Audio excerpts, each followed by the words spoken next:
Selamat datang di X Undercover. Channel ini merupakan perbincangan antara Dr. Jaya dan Pak Franky yang bertujuan untuk edukasi serta menceritakan pengalaman Dr. Jaya sebagai ahli forensik dan patologi. Sekedar informasi terkait jadwal tayang X Undercover yang akan tayang setiap hari Senin, Rabu, dan Jumat.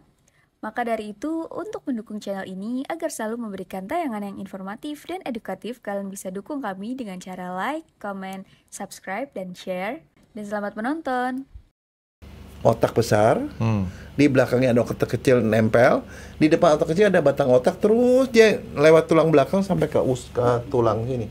Dokter Jaya, saya mau nanya nih, Dokter Jaya puasa nggak? Puasa. Puasa. Karena susah nyari makan kalau di luar, kecuali ke mall. Enggak, sekarang nih hari keberapa puasa, Dok? Oh enggak, saya nggak pernah hitung hari, kadang-kadang tanggal juga kita saya tanya ingat. sama Meli, udah hari keberapa puasa ini? 20 berapa? 27? Udah 27 kali, 27, 26 kali. 27 atau enggak 26 kemarin, kayaknya sekarang 27 deh. 27 ya. Bentar saya puasa, lagi. Dok, cuman bajakan kalahnya. Sudah 27 kali saya kalah. Ngelawan Mike Tyson ya. Enggak, soalnya mencoba untuk mengikuti, mencoba untuk toleransi terhadap mencoba merasakan bagaimana beratnya puasa itu ternyata sangat berat buat saya, Dok. Sebenarnya enggak, kalau orang biasa intermittent fasting enggak, Franky? Nah itu saya nggak biasa memang, Dok. Jadi 27 hari puasa itu saya 27 kali kalah. Nah, itu KO namanya. Kalah terus dong berarti. Iya, sebenarnya niatnya sudah ada. Tapi nggak apa-apa, kata teman saya, niat baik aja ada pahala gitu. Jadi saya udah kumpulin niat baik saya, Dok. Nah, gini, Dok. Jadi memang ini kan umat Islam sebentar lagi kan akan merayakan satu hari besar buat hari kemenangan. Saudara-saudara kita umat Islam ini, hari kemenangan namanya. Iya, hari kemenangan, Idul Fitri gitu kan ya. Idul Fitri, padahal Fitri tadi lagi ngapain ya? Enggak, tapi sekarang saya mau nanya. Itu minal aidin itu yang ngomong begituan di mana, Franky? Cuma di Indonesia doang atau di mana? Tahu nggak? Nggak tahu, Dok, kalau yang kayak gitu. Nggak ada, semua orang Melayu doang yang ngomong gitu. Gitu ya? Iya, orang yang lain nggak kayak gitu. Saya jujur aja pengucapan seperti itu saya nggak tahu, tapi kebiasaan kalau di Indonesia tuh pada saat hari raya tuh paling nggak kirimin dulu ada kartu ucapan hari raya yang mereknya Hallmark. Tahu kan, Dok, Hallmark? Iya. Sekarang Hallmark kayaknya nggak ada lagi. Masih ya? Masih, cuman ya orang jarang beli. Kalah sama WA. Udah kira-kira10 tahun kayaknya orang udah jarang ngirim gituan. Yang masih suka ngirim satu, orang Jepang, Franky. Okay. Orang Jepang masih ngirim kartu loh. Tapi kartunya kartu tahun baru biasanya. Kalau orang Jepang masih kirim kartu, Franky. Kalau orang lain nggak, kebanyakan mereka bikin kartu digital tuh yang dikirim lewat email. Jarang. Tapi bahkan sekarang tuh kirim kartu digital atau yang dibikin namanya video email. Kadang-kadang ngirim video email berupa video, Franky. Oke. Jadi memang ini mungkin saya nggak gitu paham dengan saudara kita umat Muslim ini. Kan mereka ada 2 hari raya besar, yang besar satu Idul Fitri, satu Idul Adha. Iya, itu kalau di Indonesia namanya sama, Franky. Paskah sama Natal lah ya. Bukan. Apa? Lebaran haji sama lebaran biasa, Franky. Oh, Idul iya. Adha itu lebaran haji namanya. Tapi kan gini, seringkali kalau di umat Kristen itu kan salah. Yang lebih besar ternyata Paskah. Kalau orang-orang yang masih melihat itu adalah Natal yang lebih besar. Nah, yang saya juga nggak tahu, mudah-mudahan nanti ada yang bisa kasih penjelasan. Kenapa lebih besar lagi Natal? Ya kita dibebasin. Enggak, libur panjang itu. Natal tahun baru, napas. Natal tahun baru liburnya panjang, kalau Paskah liburnya cuma 1 hari. Nah, di Islam ini saya nggak tahu, mungkin nanti ada yang bisa ngejelasin mana yang lebih bermakna, Idul Adha atau Idul Fitri gitu ya. Kalau rame, Idul Fitri lebih rame, Franky. Ya jelas kalau rame Idul Fitri karena semua mudik. Oh, bukan itu, Dok. Kalau saya tuh berasanya, Dok, banyak kiriman makanan lebaran ke rumah saya. Jadi ya saya senang aja. Yang saya suka itu kan biasa. Apaan? Ketupat. Ketupat dengan bumbu sayur ketupatnya itu yang dari pepaya muda kan? Labu, bukan pepaya muda, labu ya. Pakai santan. Nah, tapi kan kalau kebetulan kan yang saya mau ajak dokter bahas nih adalah seseorang muslim itu kan ada di dalam kewajibannya dia, kalau nggak salah ada wajib naik haji buat yang mampu ya. Ya. Nah itu kan orang berbondong-bondong ke sana. Nah orang berbondong-bondong ke sana itu kan kalau nggak salah itu kan ada suatu kebijakan dari pemerintah kita, apakah keharusan atau anjuran yang namanya untuk suntik meningitis. Itu anjuran tapi udah jadi seperti kayak keharusan, nggak mungkin orang ke sana. Terutama kalau orangnya tua, itu nggak bisa nggak. Jadi biasanya kalau kita dokter ya, kalau orang yang mau haji biasanya pergi ke dokter, mereka minta disuntik vaksin. Nah ada 3 vaksin yang wajib harus diberikan pada mereka untuk proteksi. Satu itu vaksin flu.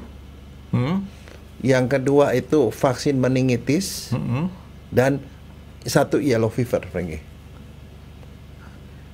Yellow fever. Iya, demam kuning. Kalau yang pertama sama kedua saya sudah agak sering ngedenger tuh. Tapi biarin aja, saya tinggalin dulu si yellow fevernya supaya buat jadi PR buat Dokter Jaya.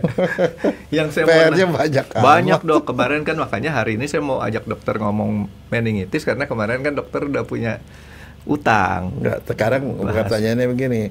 Sebenarnya kira-kira kalau menurut kamu apa hubungannya meningitis dengan forensik gitu? Orang jarang ngomong itu. Meningitis sama forensik apa hubungannya? Hubungannya baik-baik aja Dok. Jadi gini, kan saya tuh sebenarnya gini, meningitis tuh saya dapetin tuh waktu saya koskap ya. Koskap tuh artinya koas. Waktu di bagian anak itu meningitis banyak.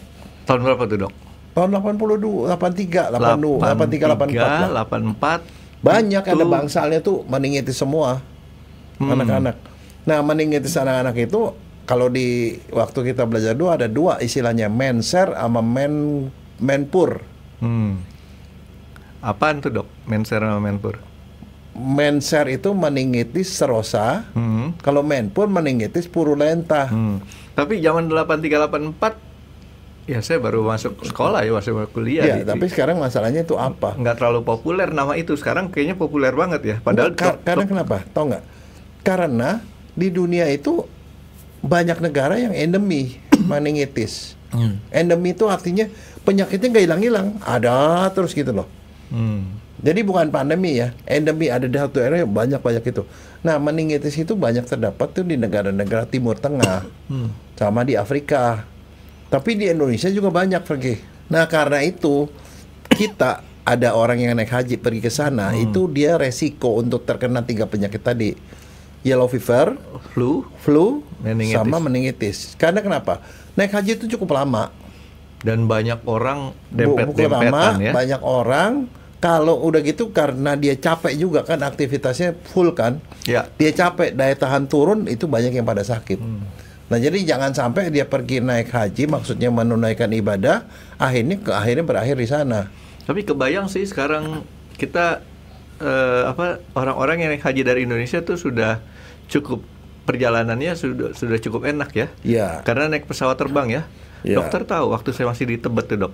Tetangga saya naik haji tuh naik kapal laut. Ya. Yang kurang lebih perjalanan ke sana 1 bulan, di sana dia 1 bulan lagi, pulang lagi ke Indonesia 1 bulan, 3 bulan tuh. Tapi tahu nggak kalau di kampung lagi, orang mau naik haji itu dilepas sama satu kampung. Ya. Kenapa itu pertanyaannya? Di Jakarta juga masih seperti itu kira-kira. Nggak satu kampung sih, itu mungkin satu RT. Ya, satu keluarga besar yang besar banget. Nah, nggak tahu ini ya. Saya cuman kira-kira. Ya, bukan kira-kira. Ini saya cuma dapat informasi yang istilahnya pernah saya dapat informasi waktu masih kecil. Katanya orang naik haji itu sudah diikhlaskan. Kalau sampai dia harus meninggal di sana, dan kebanyakan orang-orang yang naik haji itu dalam tanda kutip kemungkinan benar ya, senang untuk meninggal di sana karena meninggal di tanah suci. Ya, itu satu. Tapi sebenarnya di balik itu adalah angka kematiannya cukup tinggi. Ya. Pada waktu dulu, sekarang udah jauh berkurang. Kenapa? Kenapa orang gampang sakit dan kemudian bisa meninggal di sana? Kenapa? Kecapean kan Dok? Satu, kecapean. Itu di sini kan mungkin nggak akan seperti itu. Kalau di sana mungkin dari pagi sampai sore terus gitu, setiap hari gitu. Satu, kecapean. Kedua suhu, Frankie. Ya, zaman dulu apalagi dok, Suhunya air panas sekali kan. conditioning itu nggak terlalu bagus. Suhu, mungkin urusan makanan. Nah, ditambah lagi di sana ada penyakit yang di sini nggak biasa. Nah, belum atas kenal. dasar itu kan pengalaman-pengalaman. Ini dibilang kalau sekarang supaya kemungkinan orang sakitnya dikurangi, kemungkinan kematian dikurangi, maka diwajibkan untuk melakukan vaksinasi. Jadi kalau sekarang semua haji-haji Indonesia kan itu terdaftar secara resmi ya, itu vaksinasi itu wajib. Nah sekarang kita balik ke meningitis. Tadi saya bilang saya pertama kali gitu waktu di anak itu banyak tuh anak-anak kena meningitis. Tahun 83, 84 dok ya. Dan saya punya pengalaman waktu saya tinggal di Bekasi, setelah saya lulus jadi dokter, itu ada tetangga saya anak kecil, dia sebenarnya batuk pilek biasa. Batuk pilek anak baru 2 bulan, batuk pilek biasa itu meler gitu sama orang tuanya. Ya saya nggak tahu, tapi mungkin abai, mungkin juga nggak punya duit, saya nggak tahu. Tapi dibiarin aja. Sampai sekali waktu di pagi hari, tiba-tiba anaknya menjerit seperti kayak melengking gitu ya. Dia gitu-gitu, cuma anaknya tuh seperti kayak kejang itu. Dia melekuk gitu, melekuk seperti busur gitu. Terus kemudian kejang-kejang, mendelik, matanya kejangannya, dibawa ke rumah sakit, meninggal. Waktu didiagnosis ternyata kata dokter meningitis. Nah, terus pada waktu itu kan ya sebenarnya kita sudah belajar. Sekarang kadang-kadang penyakit pada anak itu, meningitis itu terjadi gara-gara penyakit batuk pilek tidak diobati. Simple ya penyebab awalnya ya. Iya, batuk pilek tidak diobati karena kenapa? Meningitis itu sekarang balik lagi ke asal usulnya. Meningitis itu apa sih? Nah, definisi ataupun pengertian meningitis yang nah, utama. sekarang kita punya kepala nih ya. Kepala itu sebenarnya sebatas alis ke belakang ini rata. Di bagian bawah ini muka namanya. Di atas itu isinya rongga. Sebatas ini. Kalau ditarik lurus tuh sebatas itu. Nah, itu isinya otak. Nah, otak manusia itu ada 2, kanan dan kiri yang besar. Jadi sebentar dok, ini sebatas ini Ke belakang. disebut dokter rata, maksudnya rata itu bagaimana dok? Enggak, itu ada Oh, lapangannya, ada ada lantai ya. Lantai atas isinya otak, di bawah itu isinya muka, tulang-tulang mereka. Oh gitu. Jadi kalau kita dokter Jaya forensik itu dipotong sini dok? Iya, dipotong situ. Topinya. Jadi kalau di situ isinya itu ada rongga gede, ada isinya dua otak besar kanan kiri. Nah, ada jembatannya juga di situ, ada kanan kiri. Jadi persis kalau kita misalnya mau tahu otak itu seperti apa sih, gampang. Pergi aja ke pasar, pergi ke supermarket, cari otak sapi, sama persis. Gedenya sama, Franky. Dok, kalau saya makan di restoran Padang Kan sepotong kecil. segini mau gedean, segini dok. Iya kecil. Segede gini otak sapi nih. Bukan, otaknya segede gini, Franky. Otak itu berarti kira-kira 1.200 sampai 1.500. Oh, jadi ini cuma bagian daripada otak sapi itu ya? Diambil di kotak-kotak, Franky, dipotong kotak-kotak. Makanya kamu nggak akan lihat. Jadi makanya saya bilang pergilah ke supermarket, bilang mau beli otak. Nah, otak itu ada 2 biji begitu loh. Ada 2 biji itu kalau dilihat terpisah, tapi ada jembatannya. Ya soalnya kan saya suka makan otak karena otak saya kurang seon katanya dok. Enggak, itu Kak, yang diambil cuma sepotong kecil-kecil gitu loh potongannya. Nah, otak itu bentuknya itu seperti benjol-benjol gitu loh. Warnanya ya abu-abu, kuning, kemerahan sedikit gitu loh. Nah, jadi otaknya seperti itu. Nah, jadi otak itu, jadi dia ada rongga kan, rongga tengkorak namanya. Ada otak. Otak besar. Di belakang sini ada otak kecil, nempel otak kecil. Terus di depan otak kecil tuh ada batang otak. Batang otak dari sini terus nyambung sampai ke ekor sini. Jadi sebenarnya saraf manusia itu yang utamanya itu otak besar, di belakangnya ada otak kecil nempel, di depan otak kecil ada batang otak, terus dia lewat tulang belakang sampai ke tulang sini. Nah itu kabel utama tuh. Cuman itu sebenarnya. Nah, sekarang kalau yang namanya otak itu kan dia ada di dalam rongga. Otak itu ada selaputnya, pas di permukaan itu kan benjol-benjol. Itu ada selaputnya, namanya bedinges. Meninges kalau bahasa Indonesianya ya selaput lunak otak. Itu selaput yang meliputi seluruh otak. Dia tuh seperti bungkus, seperti tipisnya segede plastik, setipis plastik.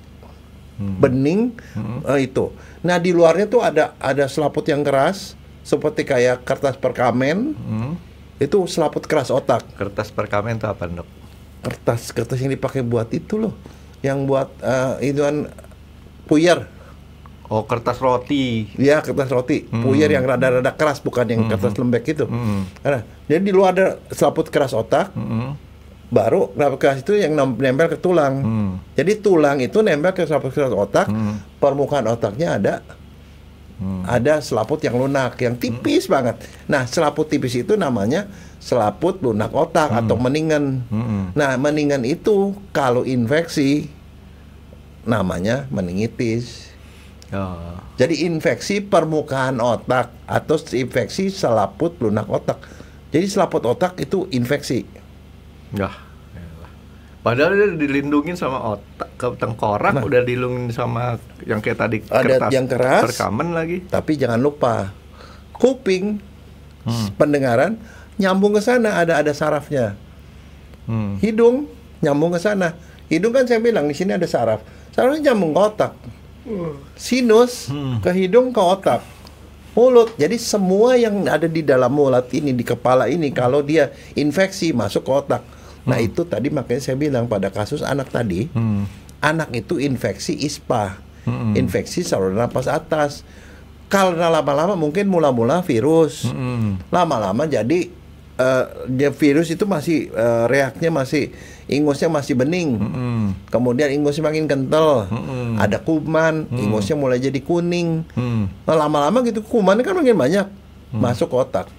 Yang kena pertama ada permukaan bagian luar, itu namanya infeksi selaput lunak otak, itu nama meningitis. Nah, Dok, tadi kan dokter bilang kan ada 3 otak bagiannya, otak besar, otak kecil, sama batang otak. Meningitis itu bisa nggak terjadi di ketiganya itu, atau cuma di besar? Jadi boleh tuh di batang bisa. otak Orang terjadi. nyambung semua, itu kan semua nyambung. Jadi di batang otak yang panjang itu, Dok, bisa Bisa. juga terjadi meningitis. Iya, nah masalahnya kalau meningitis selaputnya lunak keluarnya kena, lama-lama dia masuk ke dalam jaringan otak. Oh. Nah, maka pada anak itu begitu dia kena meningitis, infeksinya menjalar ke otaknya, kejang-kejang. Dok, kalau otak luka nggak langsung mati orang? Enggak, Dok? kejang dulu. Nah, enggak, saya ada yang otot agak lo biasa, Dok, kan lompat otak saya. Enggak. Nah, sekarang pertanyaan kenapa? Kenapa meningitis ditakutin, Frankie? Angka kematiannya tinggi. Antara 10 sampai 20%. 10-20%. Iya, lumayan tinggi. Walaupun kalau dibilang tinggi, yang paling tinggi itu demam berdarah. 25% lebih. 10-20% itu di dunia atau di tempat dunia dia dong. endeminya? Di dunia, semua di mana-mana. Artinya di tempat endeminya gede banget tuh, Dok. Nah. Bisa sampai 40%. Makanya terus kembali lagi ke kebijakan pemerintah tadi. Kenapa Indonesia mewajibkan semua jemaah hajinya? Kamu bisa bayangin nggak, dalam setiap tahun jemaah haji Indonesia yang dikirim ke sana itu banyak sekali, Frankie. Kuota kita di atas 200.000, Dok. Iya, banyak sekali. Dan Indonesia, orang-orang Indonesia tuh meningitisnya ada, lumayan banyak, tetapi di sana lebih banyak lagi. Sehingga orang-orang yang daya tahannya kurang ini di sana bisa kena itu, makanya itu harus dicegah. Jadi itu kewajiban. Jadi WHO sendiri yang menyuruh supaya meningitis itu diwajibkan untuk orang-orang yang ke sana. Karena naik haji itu wajib, naik haji atau umroh itu wajib. Wajib disuntik tadi dokter bilang. Apa bentuknya vaksin? Vaksin. Vaksin sekali aja, ke sana dia akan bertahan. Kira-kira kalau udah divaksin itu dia lumayan tahan. Jadi di sana kalaupun sakit tidak berat. Nah, tadi kan dokter bilang si anak tadi itu, Dok, gejalanya cuma batuk pilek atau pilek Batuk doang. pilek, demam kan biasa kan orang ISPA iya. kan. Batuk pilek, demam, terakhirnya itu tanpa keluarganya sadari, lehernya jadi kaku. Lehernya kaku jadi melengkung itu, Frankie. Melengkung dan satu cirinya kalau bayi nangisnya melengking, Frankie. Sakit sekali. Melolong-lolong gitu. Sakit sekali. Jadi biasanya sih kalau dokter seandainya sebelum sampai ke tahap itu, atau dia udah mulai kaku gitu, dia pergi ke puskesmas misalnya, sama dokter periksa, dokter umum itu juga bisa tahu ini meningitis, dikirim ke rumah sakit. Nah, Di rumah sakit masuk ICU langsung. Kalau orang dewasa gejalanya seperti apa, Dok? Nah, kalau orang dewasa biasanya demam. Iya, biasa gejala flu. Gejala umum lah. Gejala flu. Flu Biasa. Flu. Demam, sakit kepala yang sangat sakit, dan lehernya kaku. Kaku kuduk namanya. Jadi kalau dia orang tidur gitu, kalau kepalanya kita bengkokin gitu, kita tengah-tengah itu dibengkokin itu, bisa, dia nggak bisa keras. Kaku kuduk itu yang utama.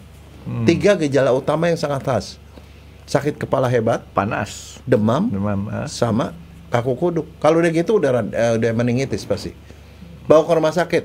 Nah sekarang pertanyaannya, kalau dia pergi ke rumah sakit sama dokter langsung udah tahu. Kadang habis itu periksa lab. Periksa lab buat apa?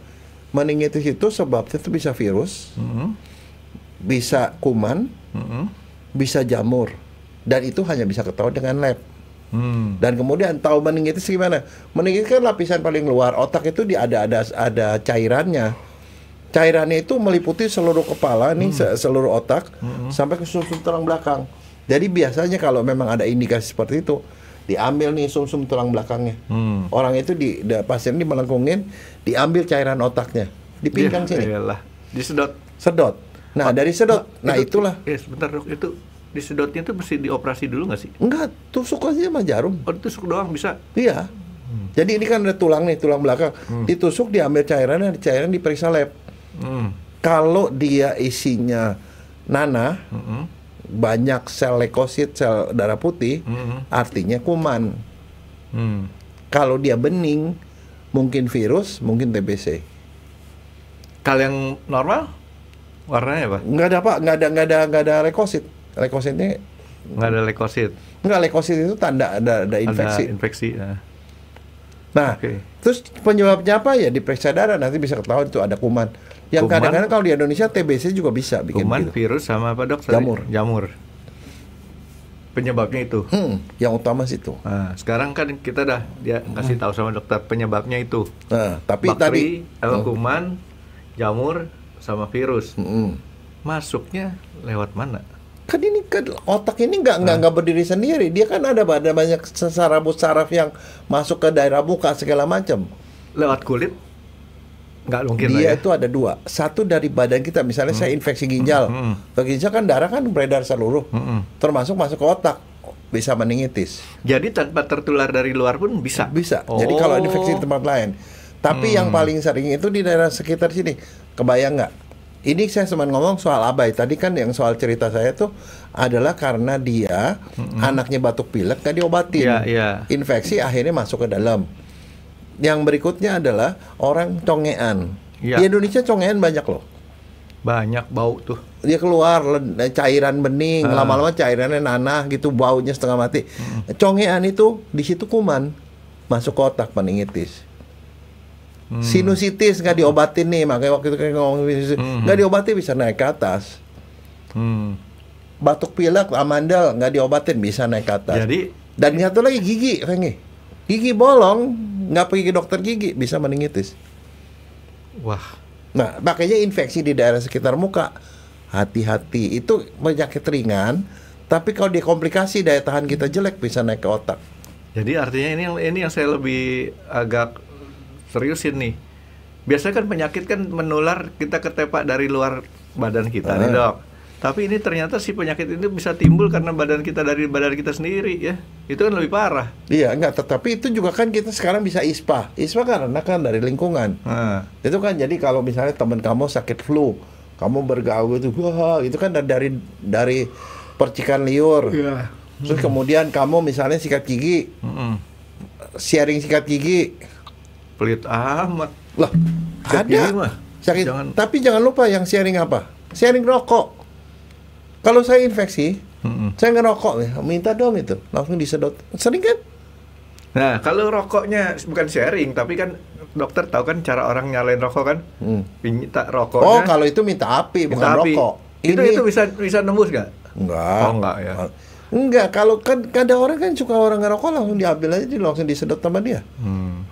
Pakai gelas, misalnya gelas dia lagi efek. Jadi itu penyakit ISPA, jadi penyakit batuk pilek itu kan bisa menular kemana-mana. Penyakitnya sebenarnya dari hal sepele ya. Ya.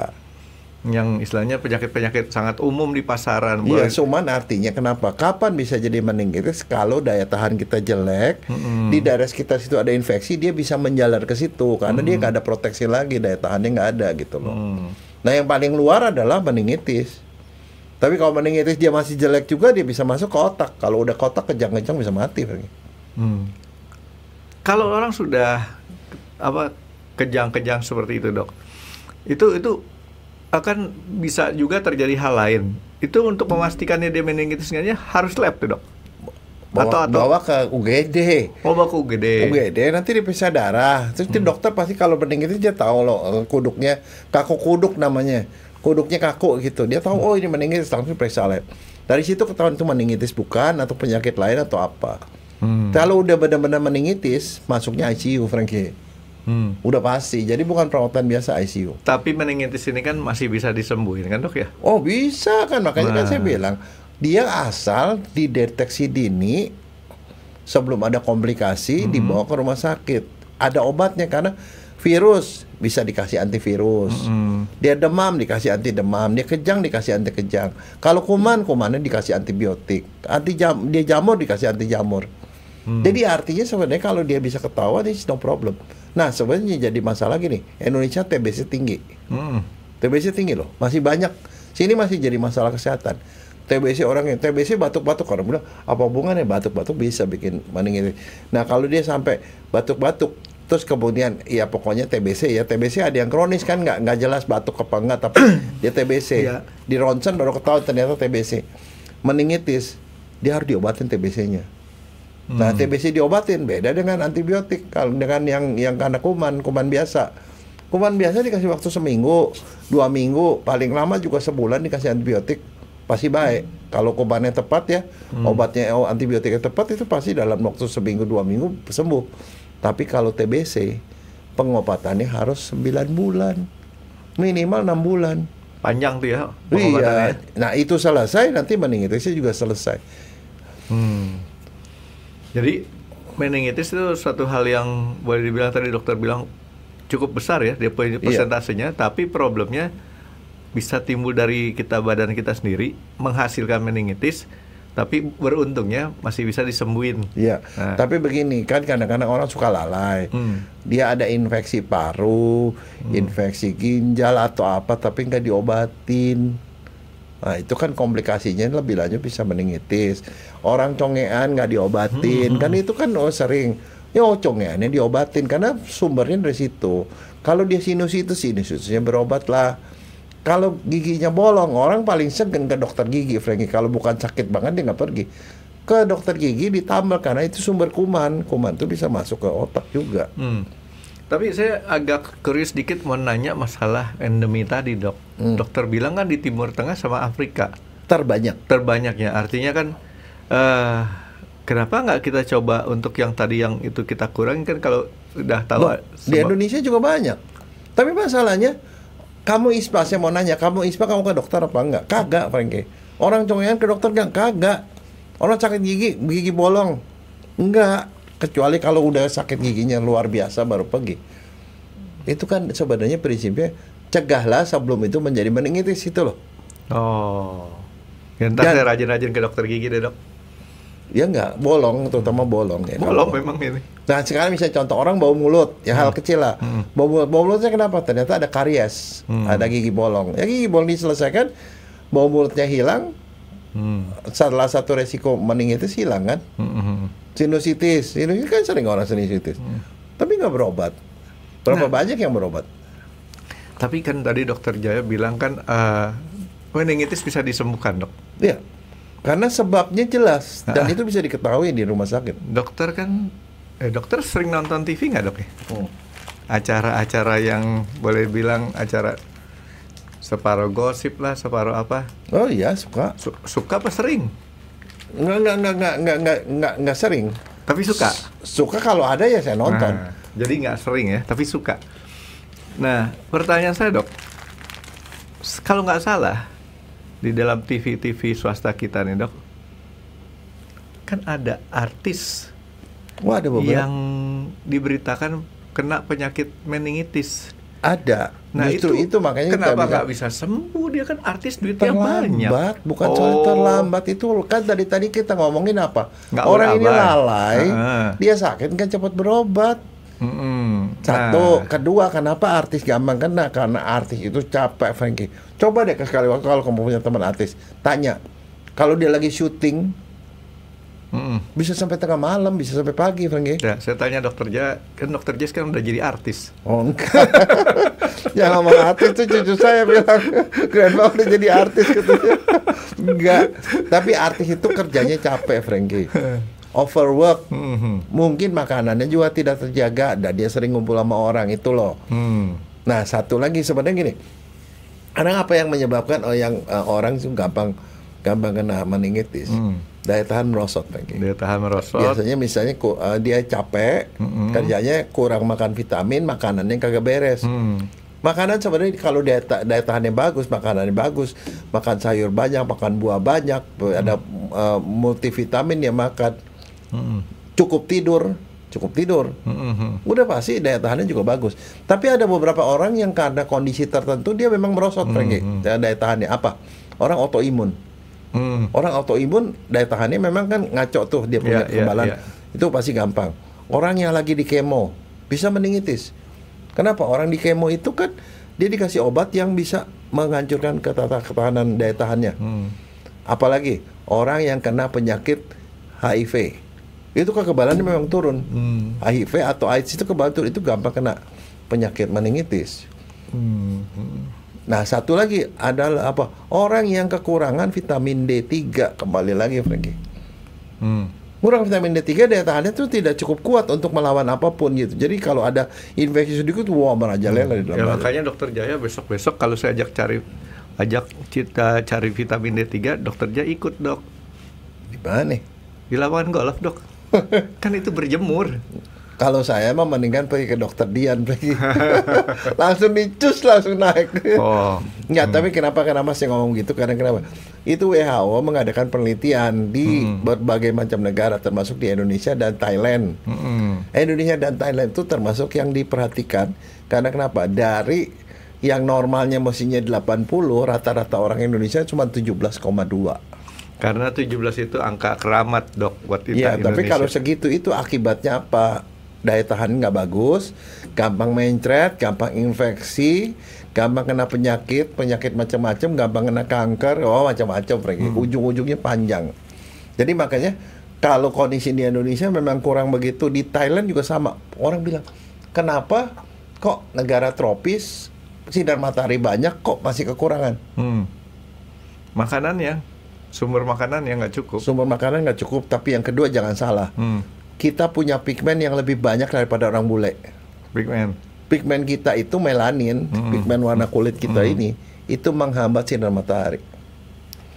Oh, gitu. Dan salah satu juga orang Indonesia paling takut sama matahari sehingga dia kasih sunblock terlalu. Enggak juga, Dok.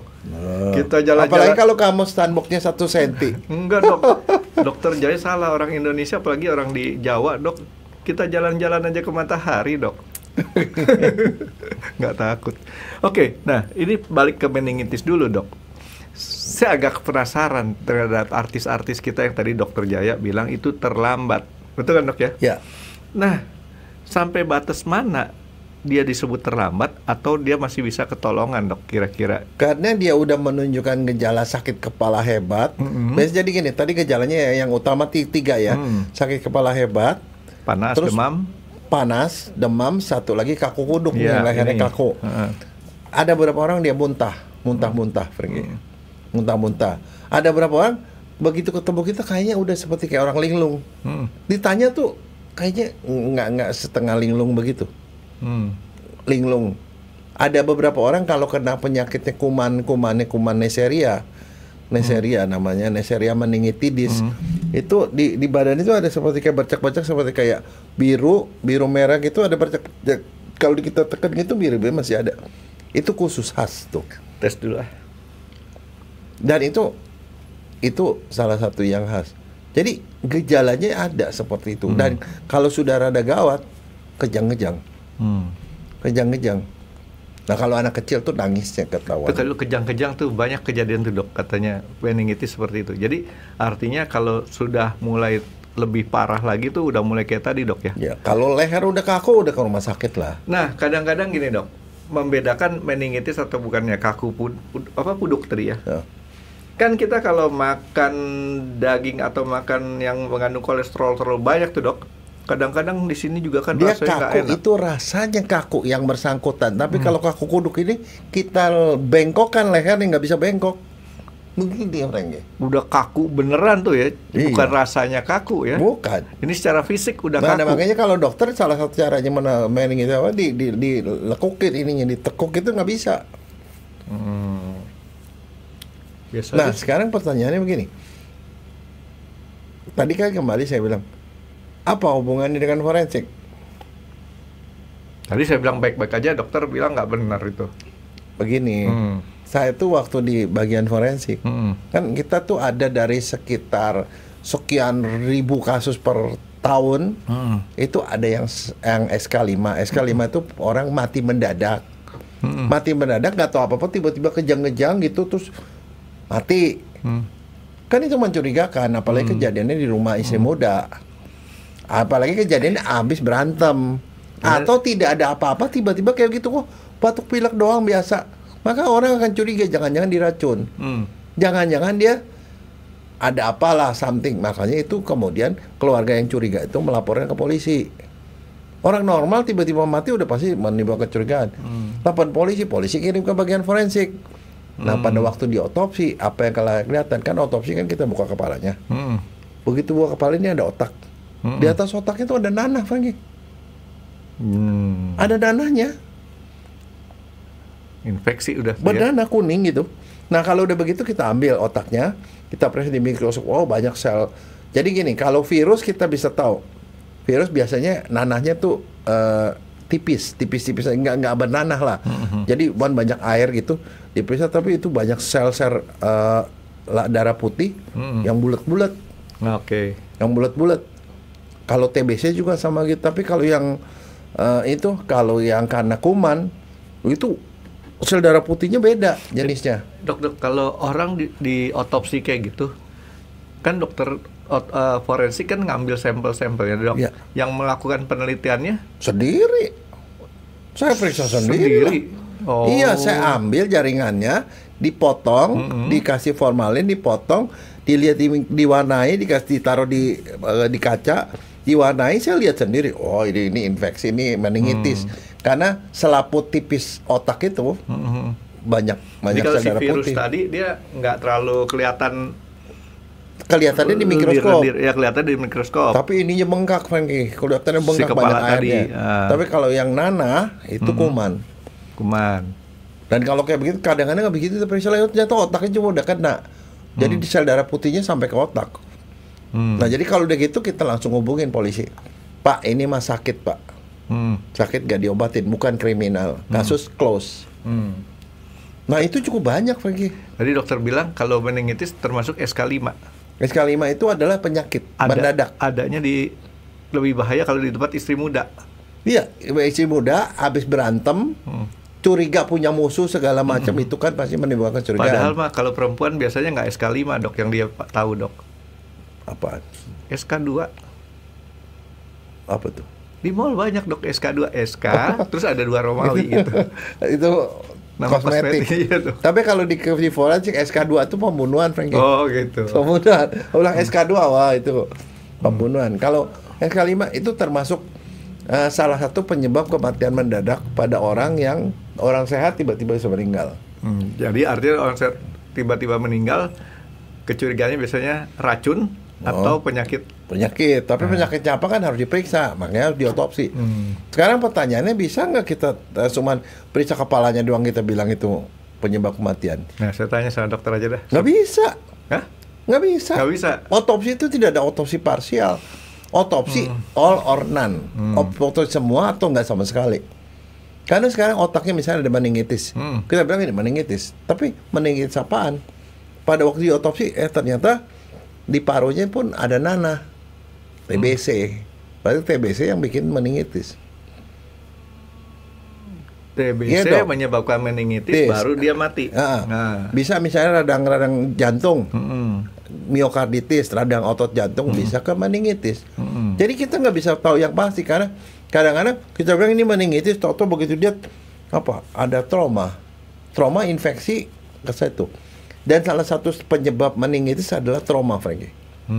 Kalau kita trauma, ada luka benturan. kan, artinya ada hubungan antara dunia luar dengan dalam. Dia infeksi, kuman masuk ke otak. Nah itu pernah kejadian pada waktu saya di Jepang, Frank. Itu di Jepang tuh hebat sekali. Begini, ada orang kecelakaan lalu lintas, nggak ada luka di luar, nggak ada luka. Jadi cuma ada luka-luka lecet gitu, di ronsen segala macam nggak ada apa-apa. Tiba-tiba dia meningitis. Kan dokter sarafnya bingung, cari-cari ini meningitis dari mana.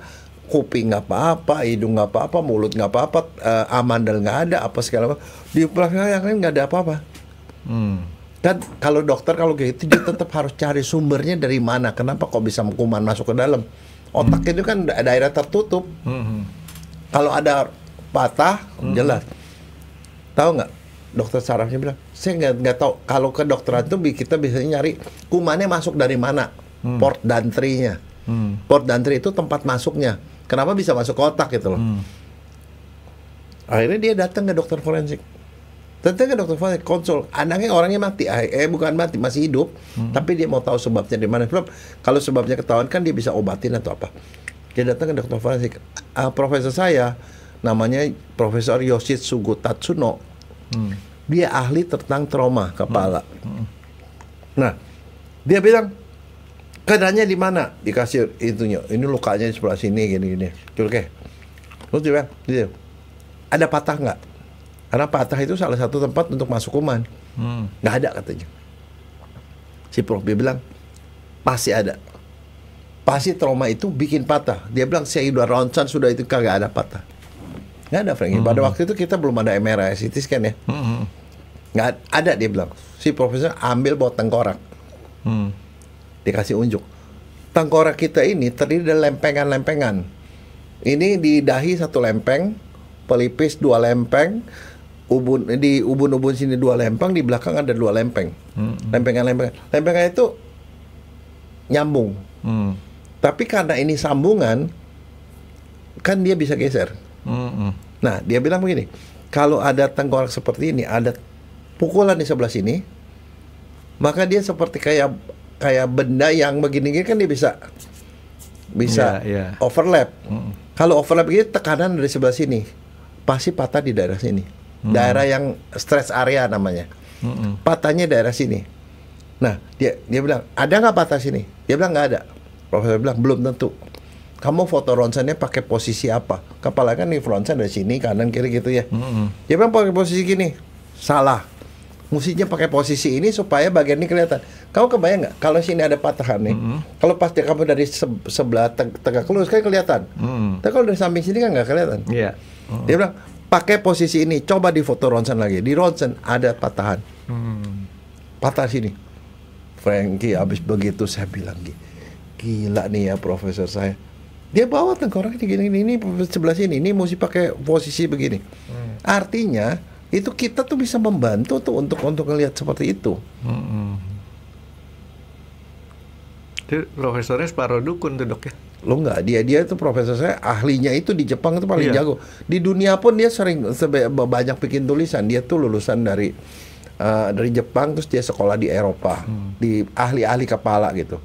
Jadi maksud saya, forensik juga punya kontribusi untuk hal-hal seperti itu, untuk hal-hal yang klinik seperti itu. Ya pastilah, karena kalau menurut saya forensik itu kan penting. Tapi kan kadang-kadang orang pikir forensik itu urusan pembunuhan, belum tentu. Ya enggak lah. Enggak, makanya. Kalau saya sih pikirin forensik itu penting untuk yang next-nya gimana.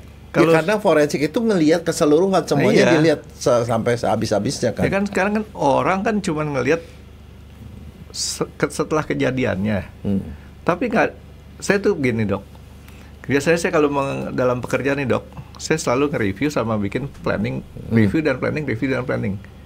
Kalau nggak ada forensik, next-nya tuh nggak ada gitu kan. Iya. Forensik kan semacam reviewnya dulu, baru kita bikin planningnya kan, gitu. Nah dok, balik lagi kepada artis nih dok. Dokter Jaya kan udah artis, kata cucunya kan dok. Nah, tadi kan Dokter Jaya kan kalau misalkan orang tersebut sudah terlanjur berat Boleh Iya. dibilang gitu dok ya. Terlanjur berat, tapi sebelum pertanyaan berat nggak berat, masa inkubasi dia ataupun istilahnya orang mulai terjadi dari awal gejala dia pilek sampai kemudian menyebabkan meningitis, itu prosesnya berapa lama? Tidak ada batasan.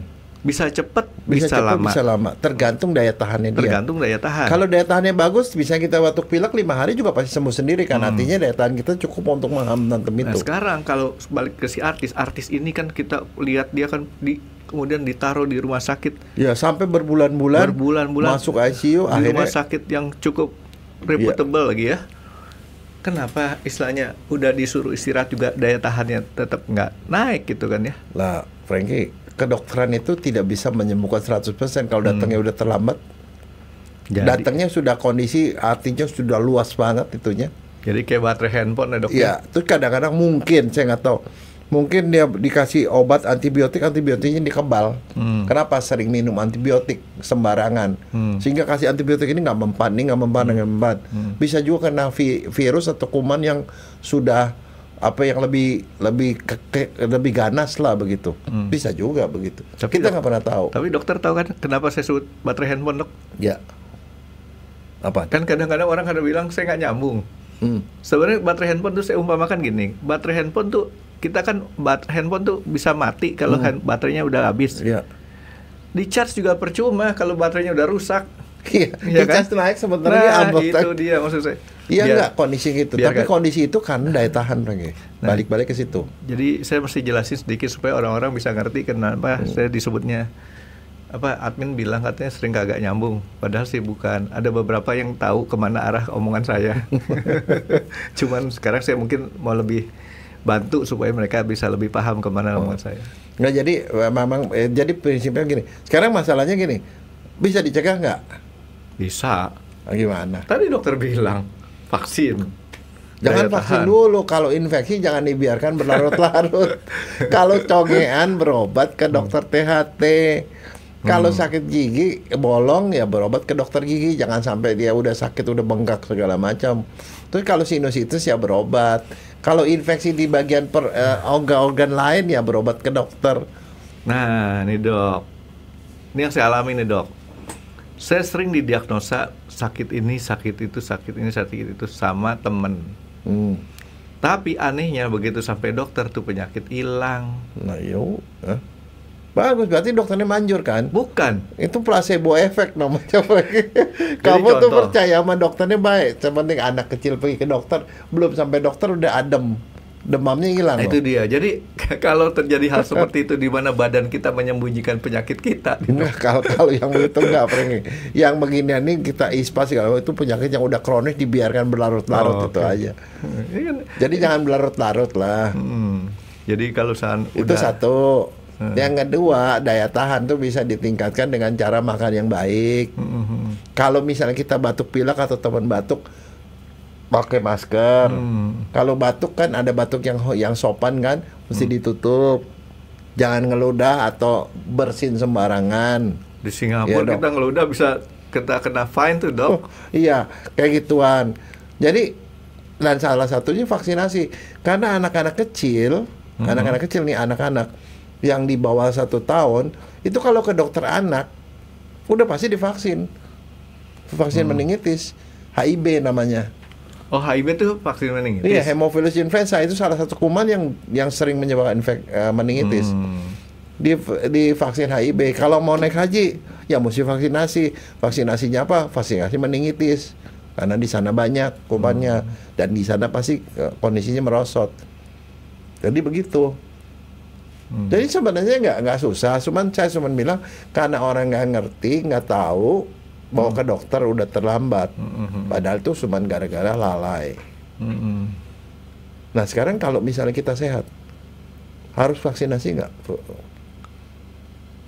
Kalau kita sehat, tetap perlu sih dok. Ya perlu. Meningitis itu vaksinasinya 1 tahun sekali cukup. Oh, dia berjangka waktu gitu dok ya? Iya. Oh, saya pikir 1 kali selesai, nggak usah berulang-ulang. Enggak 1 tahun, sorry. Yang 1 tahun tuh flu itu, tapi flu itu yang diajukan 1 tahun sekali. Kalau meningitis 5 tahun sekali. Tapi kalau anak kecil sekali aja udah cukup.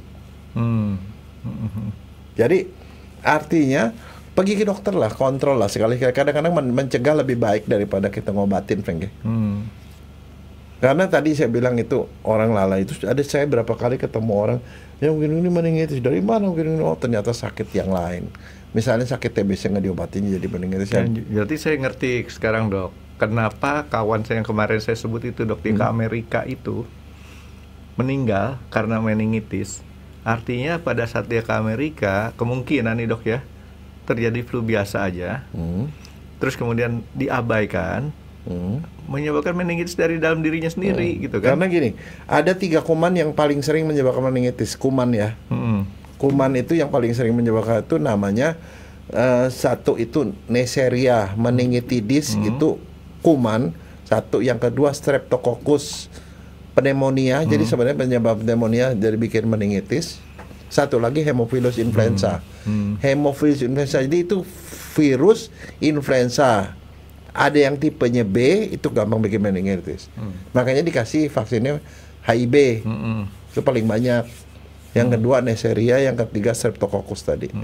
Jadi karena kita udah tahu gitu, orang disuntik gitu dia kebal terhadap kuman-kuman itu. Kuman-kuman. Jadi mencegah si kumannya tadi. Nah kalau virus ya kita nggak bisa cegah, itu kan lewat droplet apa gini-gini. Ya caranya apa ya itu? Jaga kekebalan tubuh. Dan satu, jangan sharing barang-barang pribadi. Sikat gigi jangan sharing, rokok jangan sharing, betul serius. Terus kalau kita bersihin apa-apa jangan sembarangan gitu. Gua nggak. Jadi saat ini orang pelit lebih selamat lah, Dok, ya. Ya iya. Terus satu lagi, Frankie. Kalau kita misalnya lagi batuk pilek atau apa, mungkin orang nggak begitu perhatiin. Oh batuk pilek berobat gitu, obat sembuh. Ganti sikat gigi. Kenapa? Ya ini tinggal di situ. Ya kumannya ada di situ. Jadi kalau kita sakit, dia nggak mati itu kena deterjen di kan? Oh enggak. Pasta gigi kan ada deterjennya tuh. Kecuali kamu sikat giginya pakai sabun. Kita nggak pakai sabun, nggak pakai alkohol, Frankie. Sikat gigi tuh nggak menghilangkan kuman. Jadi kalau orang habis batuk pilek, habis infeksi gitu, mendingan dibuang aja, ganti yang baru. Walaupun masih belum meletot ya itu diganti lah. Oke, jadi si meningitis ini jadi kalau saya punya moto gini, Dok. Daripada meningitis, mending. Jadi ditambahin D aja huruf. Mending juga kita sehat gitu, Dok. Mending juga itis. Itisnya apa makanan, Dok? Gitu, Dok. Nah, Dok, sekarang sebentar satu lagi, Dok, terhadap yang artis tadi, Dok, ya. Si artis-artis tadi ini kan boleh dibilang kan duitnya banyak, Dok. Belum tentu. Yang kemarin kan duitnya banyak tuh, Dok. Enggak, kalau artisnya itu ya sampai ada yang berobat sampai ke Singapura segala macam, akhirnya hilang juga. Tetapi masalahnya bukan soal duit banyak, Frankie. Duit itu nggak segalanya. Itu Steve Jobs itu meninggal juga karena sakit kan. Waktu dia sebelum meninggal dia bilang apa? Ternyata uang itu nggak ada gunanya kalau nggak sehat. Makanya itu ada 2, Frankie, investasi yang harus kita lakukan. Satu, investasi kesehatan. Yang kedua, investasi leher ke atas supaya kita pinter, Frankie. Satu lagi, Dok. Apa? Investasi amal, Dok. Karena percuma juga kita mati kalau buntut-buntutnya masuk neraka, Dok. Nggak, kalau investasi amal itu yang doain kita banyak, Frankie. Oke. Ya jadi saya tuh cuma berpikiran gini, apakah seseorang yang memang sudah parah banget gitu ya, kita kasih doping segala macam kan kemungkinan nih, Dok. Nggak bisa kekejar, Frankie. Nggak kekejar kita. Kalau yang sampai meninggal itu biasanya begitu gejalanya kaku, meningitis kerasa. Kaku kuduk. Dalam 24 sampai 48 jam meninggal, Frankie. Jadi artinya yang kemarin sampai berbulan-bulan itu sebenarnya udah dipanjang-panjangin itu ya? Iya, kan kadang-kadang gara-gara meningitis kemudian komplikasi lain. Dia tidur berbaring melulu kemudian jadi pneumonia, jadi radang paru dan segala. Jadi komplikasi macam, belum lagi kalau dia kencing manis. Kencing manis kan kumannya lebih susah dibunuh. Terakhir, Dok, saya mau nanya. Kalau ada orang kawan kita sakit meningitis, boleh nggak kita jenguk? Menular nggak? Nggak bisa. Dia akan ditaruh di tempat isolasi. Oh, jadi di ICU. Sebaiknya kita mendoakan saja kesembuhannya. Jangan kita begitu, dokternya pun masuk situ semuanya pakai pakaian APD, Frank. Ya, jadi artinya kan gini. Kenapa saya tanyakan? Kita kan begitu sayangnya sama sahabat-sahabat kita sehingga kadang-kadang kita nggak tahu mana penyakit yang sahabat sih mungkin bisa nggak apa-apa. Yang jadi masalah keluarga, Frank. Kalau itu anak kita sendiri, orang tua kita segala macam, itu yang nggak bisa dihindari kan, kita harus jenguk kan. Tapi di sana tuh di rumah sakit mereka punya aturan. Oh ini nggak bisa dikunjungin Pak, Bapak lihat tadi balik kaca aja misalnya. Ya, tapi kalau dokter ngomong tadi keluarga dok, itu peraturan rumah sakit sama orang tua bisa ditabrak tuh dok. Ya tapi kan kalau dia dokter udah kasih tahu dia tabrak itu dia udah tahu resikonya. Ya karena kalau udah kayak gitu kita nggak mikirin kita sendiri. Tapi kalau rumah sakitnya abai, mestinya nggak boleh dijenguk juga, ya salah rumah sakitnya. Tapi kalau dia kata kamu ditabrak itu yang nabrak keluarga, ya keluarga yang salah. Tapi keluarga juga nggak bisa disalahin kalau dokternya nggak kasih tahu. Kasih tahu, ini bahaya Pak, ini menular Pak, begini, Bapak jangan masuk, Bapak lihat dari luar, doain aja dari luar gitu loh. Oke dok, jadi si meningitis ini ya udah lebih, mudah-mudahan orang lebih tahu dok ya. Jadi jangan terlalu sepelein hal-hal kecil karena sumbernya dari hal kecil yang dibiarin gede, gitu dok ya. Oke, ada yang lain nggak dok? Ya segitu aja cukup. Karena kenapa? Jadi baru satu PR dokter yang di dokter bayar nih dok. Ini kenapa saya ngomongin karena kenapa? Ini kan menjelang Lebaran gitu ada banyak juga yang pada Lebaran sih, kita Lebaran besok kan Idul Fitri. Enggak, tapi banyak orang yang naik haji loh Pak. Ya, yang lebih banyak lagi nanti pada Idul Adha, Lebaran itu haji. Lebih banyak lagi. Itu karena seluruh dunia akan berkumpul di Arab Saudi sana gitu.